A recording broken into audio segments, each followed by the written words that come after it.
Welcome to my channel. Think happy, be happy. Subscribe and press the bell icon button. Story of HATIMTAI. Husn Banu. Just like Yemen, there was another kingdom. The name of this kingdom was Khorasan. The emperor of this country was well known for his great qualities. He was famous for his justice.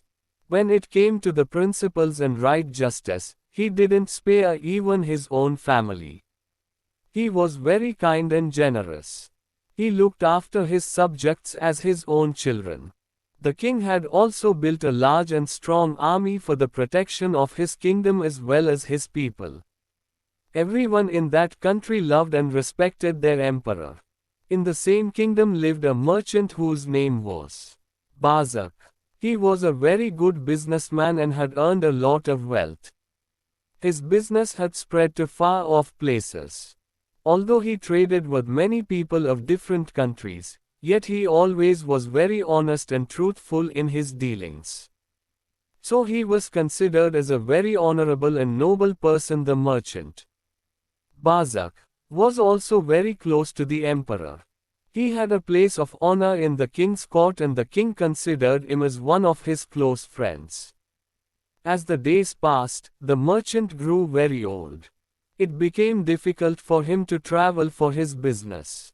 He fell ill and slowly his condition began worsening. There was no lack of money, so many renowned hakims and physicians were called to treat him. But Bazak's health did not improve. Bazak had only one daughter. Her name was Husn Banu. She was only 12 years old.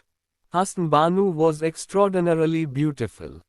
Bazak was quite worried about his daughter. Although he had earned enough money and knew that his daughter would not have any dearth of material things, but he kept worrying about who would take care of her after his death. Then he remembered his friend, the emperor. Bazak sent a request to the king to come and meet him. The emperor had heard about his friend's bad health. So he immediately went to meet the merchant. "I am with you, my friend," the emperor said. "Till get the best of the physicians from other countries, and I'll see that you are better soon. Now tell me, why did you call me? What do you want me to do for you? You just have to say it, friend, and it would be done." "Thank you for your concern." Bazak talked haltingly. "But no medicine would help me now. I know my time has come. I have to leave this world and go to the Almighty. But only one worry is not letting me die and is still holding me to this world." He stopped to take a breath. "Do tell me what is bothering you," the emperor said. "I'll surely do everything that you wish, so that you would have peace of mind." "It is my daughter, Husn Banu," Bazak told. "I'm worried about her. After my death she would have no one to look after her. One have got enough money to last her for life, but she is very young to handle everything. Would you please look after her as your own daughter? Would you take care of her wealth till she becomes mature enough to take care of it herself? Have absolutely no worry on that account."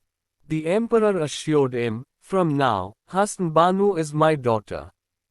No need to have any worry in your heart. She would be taken care of in every way. And she would receive her inherited wealth at the right time." Thus, the merchant died in peace. Young Husn Banu was heartbroken by her father's demise. But the kind king took her along with him to his palace and did every possible thing to keep her mind occupied and made her forgo her sorrow. Husn Banu had lost her mother when she was a child. But a motherly servant had looked after her since then. Now when Husn Banu was taken to the king's palace, the nurse, too, accompanied her there. Under the proper guardianship of the emperor, Husn Banu began growing up by each passing day.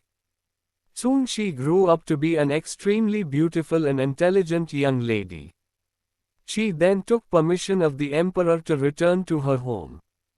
Along with her nurse, she once again began living in her father's palace, which had been lying vacant. But the king had ordered to maintain it properly over the years. The emperor handed over all Husn Banu's wealth, which he had well taken care of. But kind-hearted Husn Banu had no interest in money or the riches. One day she sat in a thoughtful mood and said to her nurse, "Mother, whenever I see poor, helpless people, my heart bleeds for them. What would I do with so much wealth? Those people lack everything and I have got too much more than what I need. So why not give it all to the needy? What is your opinion about it?" "My dear girl," the experienced lady said, "indeed your thoughts are very noble.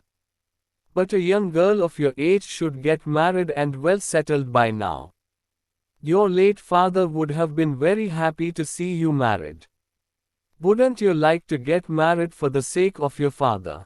If you put it that way, then yes, I would surely marry." Husn Banu said, and then added hesitantly, "But many people would come forward to marry me only because of my wealth, so how would I know who is the right person for me? How can I find a person who truly loves me and not my money?" "Yes, I completely agree with you," the nurse said. "The fame of your beauty and intelligence has spread even in the far-off countries. And of course, all know about your wealth. So in these circumstances, to find the person who wants to marry the real you and not your fame and wealth, is not very easy."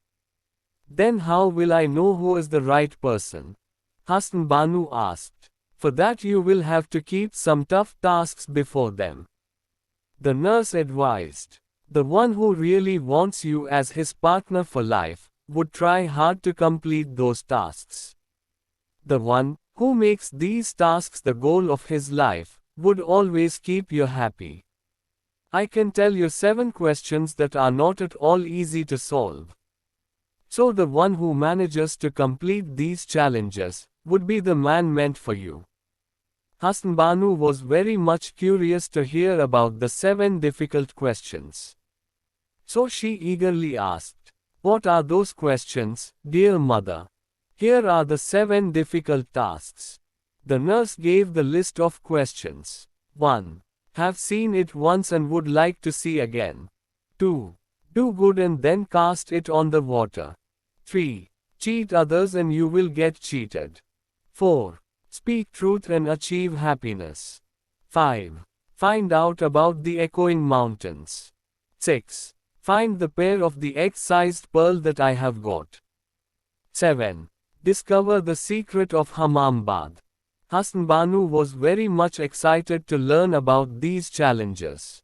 "These questions are really tough and difficult to solve," she said. Then, as per the advice of the motherly nurse, she announced the 7 questions and declared that the one who solves these 7 questions would win her hand in matrimony. Just like her beauty, Husn Banu's questions also became very famous all over the country. It became a subject of discussion. But nobody dared to take up those challenges. Many days passed, but not a single person came forward to take up the tasks. Husn Banu wondered whether she had kept forward some impossible challenges, which no one could ever fulfill. Like, comment, share, subscribe and press the bell icon and never miss another update.